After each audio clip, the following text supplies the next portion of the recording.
আওয়ামী লীগ মার খেতে চায়, মানে সেধে পিঠের মধ্যে কুলা বেঁধে আয় তোরা আয় আমাকে মার, এইরকম একটা আইডিয়া নিয়েই ফেব্রুয়ারি মাসে রাজনীতিতে ফিরে আসছে আওয়ামী লীগ। গত 5 আগস্টের পরে আওয়ামী লীগের দৃশ্যত অনলাইনে এবং সোশ্যাল মিডিয়ায় কিছু দলীয় নেতাকর্মীদের আওয়াজ ছাড়া এবং কিছু ইন্টারভিউ, বিশেষ করে ইউটিউব এবং অন্যান্য সোশ্যাল মিডিয়া ইন্টারভিউ ছাড়া ওইভাবে আওয়ামী লীগকে পাওয়া যায় নাই। যদিও শেখ হাসিনা দেশের বাইরে যে আওয়ামী লীগের রাজনৈতিক শাখাগুলো আছে সেগুলোতে বেশ কয়েকবার ভাষণ দিয়েছেন এবং সেই ভাষণ সোশ্যাল মিডিয়ার মাধ্যমে প্রচারিত হয়েছে। কিছু ফোন আলাপও লিক হয়েছে। অনেকে বলে থাকেন যে এগুলো ইচ্ছা করে লিক করা হয়েছে সাধারণ নেতাকর্মীদেরকে জানান দেওয়ার জন্য যে শেখ হাসিনা কাজ করছেন এবং আওয়ামী লীগ এখনও ক্রিয়াশীল একটা রাজনৈতিক সংগঠন। এই অবস্থায় এসে হঠাৎ করে আওয়ামী লীগ তার ভেরিফাইড পেজে গত 28 তারিখে একটা কর্মসূচি ঘোষণা করেছে। ফেব্রুয়ারি মাস ব্যাপী একটা বড় কর্মসূচি তারা দিয়েছেন। আমি একটু পড়তে চাই এখান থেকে। তারা ভেরিফাইড যে ফেসবুক পেজটা আছে সেখান থেকে তারা প্রথমবারের মতো ঘোষণা দিয়েছেন যে আগামী 1 ফেব্রুয়ারি শনিবার থেকে 5 ফেব্রুয়ারি বুধবার পর্যন্ত তারা হরতাল লিফলেট প্রচারপত্র বিলি করবেন। কারণ কি?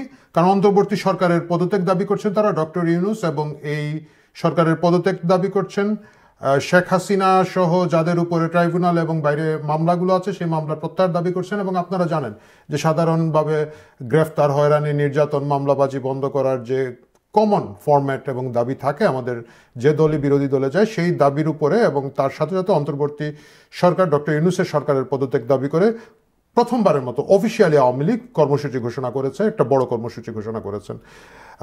যদিও এটাকে একক কর্মসূচি বলা যাবে না, কারণ এর আগেও তারা একবার কিন্তু 0 পয়েন্টে বা নূর হোসেন চত্বরে সমাবেশের একটা চেষ্টা করেছিলেন। আমরা সেই প্রসঙ্গে একটু পরে আসবো।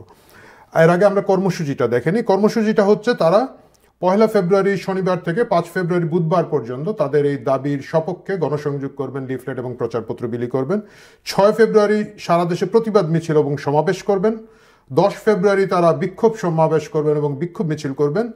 16 ফেব্রুয়ারি রোববার সারা দেশে অবরোধ করবেন এবং তারপরে 18 ফেব্রুয়ারি মঙ্গলবার দেশব্যাপী সকাল সন্ধ্যা সর্বাত্মক কঠোর হরতাল, কঠোর শব্দটা ব্যবহার করেছেন তারা, কর্মসূচি ঘোষণা করেছেন।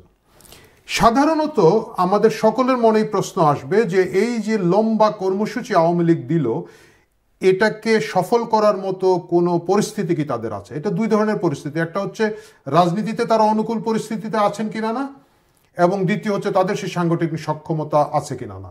প্রথম কথা যদি আসেন আপনি, রাজনৈতিক পরিবেশ তাদের অনুকূলে কিনা, মোটেও তাদের অনুকূলে নয়। ইতিমধ্যে এর আগে তারা যে কর্মসূচিটা দিয়েছিলেন সেই কর্মসূচিটাও কিন্তু আমরা দেখেছিলাম যে বৈষম্য বিরোধী ছাত্র আন্দোলনের ব্যানারে তারা বিএনপি এবং জামাতের লোকজন সহ এটাকে তারা প্রতিরোধ করার জন্য মাঠে ছিলেন এবং আলটিমেটলি আওয়ামী লীগের কোনো নেতাকর্মীকে ওই দিন দেখা যায় নাই। সন্দেহভাজন 2-1 আওয়ামী লীগ কর্মী হিসাবে ধরে নিয়ে তাদেরকে একটু মারধর করা হয়েছে, বাট খুব সিগনিফিক্যান্ট কোনো প্রভাবই ওই কর্মসূচি থেকে ছিল না।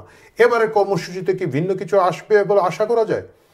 এবারের কর্মসূচিতে ভিন্ন কিছু আসবে না এই কারণ আওয়ামী লীগ এইবারই প্রথম যাদের শীর্ষ নেতা থেকে শুরু করে একেবারে তৃণমূলের যে কর্মী আছেন তিনিও কিন্তু বাড়িঘরে থাকতে পারছেন না।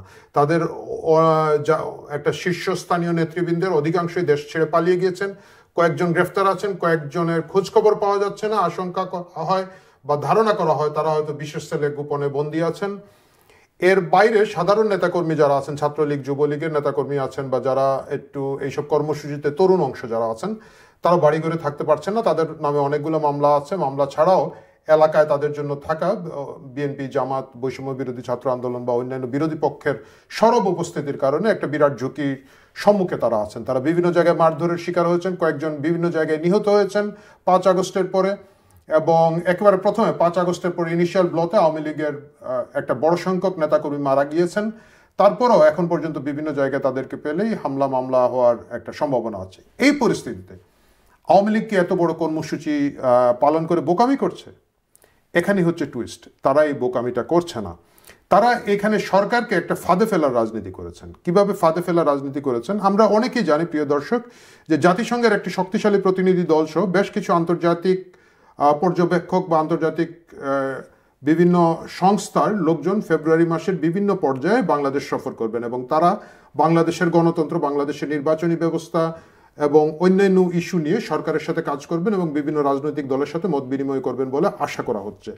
ঠিক এই সময়ে এসে আওয়ামী লীগ যখন একটা কর্মসূচি ঘোষণা করছে, তাদের আসলে উদ্দেশ্য কর্মসূচি সফল হলে হলো, কিন্তু তাদের মূল উদ্দেশ্য মাইর খাওয়া, যেটা আমি শুরুতেই বলেছিলাম। এই কর্মসূচি সফল করার জন্য আওয়ামী লীগ চেষ্টা করবে তাদের নেতাকর্মীদেরকে বাইরে নিয়ে আসার। বিভিন্ন জায়গায় নেতাকর্মীরা বের হলে তারা হামলা মামলার শিকার হবেন এবং এই খবরগুলো, এই ফুটেজগুলো আন্তর্জাতিকভাবে আওয়ামী লীগকে একটা ভিকটিমের দল, একটা নিপীড়নের শিকার দল, একটা মজলুম দল হিসাবে প্রতিষ্ঠিত করবেন। আমার ধারণা এটাই আওয়ামী লীগের এই মুহূর্তের প্ল্যান। এবং এই প্ল্যানে আমাদের প্রেস সচিব, মাননীয় প্রধান উপদেষ্টার যে প্রেস সচিব আছেন শফিকুল আলম, তিনি প্রথমেই এই ফাঁদে পা দিয়েছেন। তিনি সুস্পষ্টভাবে বলেছেন যে আওয়ামী লীগকে কোনো রাজনৈতিক কর্মসূচি পালন করতে দেওয়া হবে না, সরকার এই অবস্থায় কঠোর থাকবে। খুব স্বাভাবিকভাবেই তিনি, যেহেতু জুলাই আগস্ট আন্দোলন পরবর্তী একটা সরকার এখানে আছে, জুলাই আগস্টে যারা ভিকটিম আছেন তাদের ইমোশনের জায়গা থেকে এবং তাদের সাথে যে ক্রিয়াশীল রাজনৈতিক শক্তিগুলো আছে, বিএনপি, জামাত, বৈষম্য বিরোধী ছাত্র আন্দোলন, জানাক সহ এই যে বিরাট গোষ্ঠী আছে, তাদের সেন্টিমেন্টের দিকে তাকিয়ে, সাধারণ মানুষের সেন্টিমেন্টের কথা ভেবে তিনি এই প্রতিক্রিয়া দিয়েছেন বলে বিশ্বাস করছেন। কিন্তু এই প্রতিক্রিয়া একটা রেকর্ডের মধ্যে থাকবে এবং আওয়ামী লীগ 1 ফেব্রুয়ারি থেকে 18 ফেব্রুয়ারি পর্যন্ত বিভিন্নভাবে হয়তো চেষ্টা করে দেখবে তারা কতটুকু মাঠে সরব হতে পারেন, প্রস্তুত হতে পারেন। এবং যেহেতু তাদের একটা বড় সংখ্যক সাপোর্ট বেজ এখনও দেশে নাই বা এলাকায় নাই, নিজের বাড়িঘরে নাই, তারপরেও আমার ধারণা বিশেষ করে যারা দেশে আছেন তাদের নাবিশ্বাস উঠে যাচ্ছে।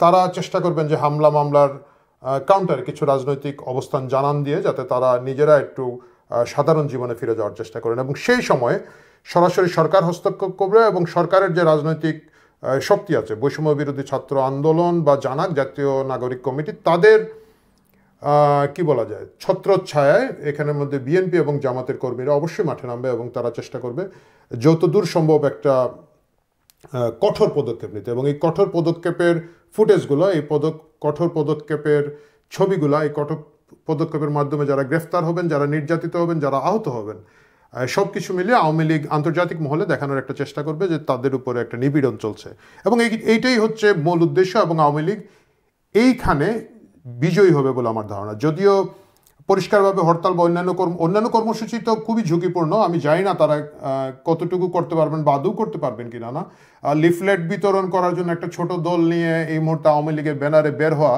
এই দেশের বাস্তবতা আসলে সেরকম না। এবং সেই ধরনের বিক্ষোভ মিছিল, বিক্ষোভ সমাবেশ করার মতো অবস্থা তারা নাই, কারণ তাদের স্থানীয় নেতা যারা আছে তারাও তো পালিয়ে আছেন, তারাও লুকিয়ে আছেন এবং নেতা তো লাগবে। কর্মী, জানবাজ কর্মী আওয়ামী লীগের আছে, আওয়ামী লীগের নিঃস্বার্থ কর্মী আছে, এটা হচ্ছে এই দলের একটা বড় শক্তি। কিন্তু সেই কর্মীদেরকে সংগঠিত করার মতো যারা নেতা আছেন তারা আদৌ মাঠে নামতে পারবেন কিনা না।